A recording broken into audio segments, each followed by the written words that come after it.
Mtazamaji wa Biomedia, karibu sana. Tuangazie taarifa katika upande wa matukio ya kisiasa ambako mfuasi wa Mange Kimambi amekamatwa Tabora.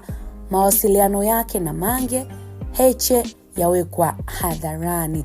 Karibu sana popote pale ambako unaendelea kutazama channel ya Biomedia. Tuangazie taarifa ambazo zimeweza kujiri. Mkoani Tabora, Mheshimiwa Paul Matiko Chacha kwa kushirikiana na jeshi la polisi pamoja na kanisa la EAGT mkoani Tabora wameweza kumnasa mwanaume mmoja tapeli ambaye ni Mtanzania anaishi nchini Kenya, ambaye kwa sasa na kwa mujibu wa ukaguzi wa simu yake alikuwa ni mfuasi wa mwanaharakati Mange Kimambi.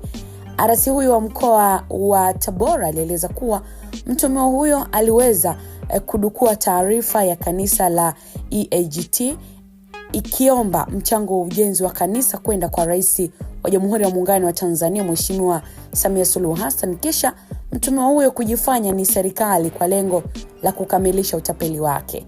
Na kwa mujibu wa Arasi Chacha ni kuwa kanisa hilo la EAGT iliomba mchango wa milioni 25, lakini mtuhumiwa huyo mkazi wa Kenya aliwataka kabisa kutumia kiasi cha shilingi milioni 15 kama sehemu ya kumpongeza Rais Samia kwa ukarimu wake na kujitolea, na huo ndio ukawa mtego wa kukamatwa kwake.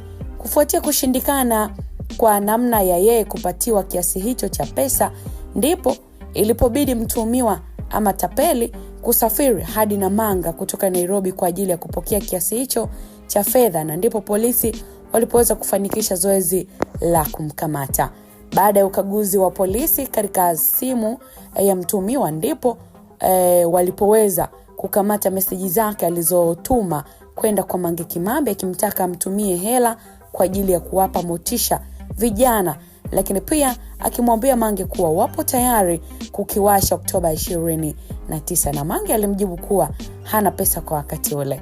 Aidha, Mheshimiwa Chacha pia akifichua kuwa mtuhumiwa huyo pia alifanya mawasiliano kwenda kwa makamu mwenyekiti wa Chama cha Demokrasia na Maendeleo Chadema John Heche, lakini Heche hakuweza kujibu ujumbe hata mmoja ambao alikuwa ametumiwa. Ni tamati ya taarifa hii katika yale ambayo yameweza kujiri. Matukio ya kijamii bana yako hivyo. Una maoni gani? Basi unilipi la kumpongeza Mheshimiwa Paul Chacha, mkuu wa mkoa kule Tabora, akiwa kama mkuu wa mkoa ambaye tumemuona siku baada ya siku amekuwa akikutana na mambo makubwa kweli kweli katika mkoa wake, lakini pia ameendelea kusaidia wananchi wake katika moja ya changamoto ambazo wanakutana nazo. Basi utaweza kuandika maoni yako kupitia Biomedia, tutaanza kuangazia kwa wakati mwingine. Bye bye.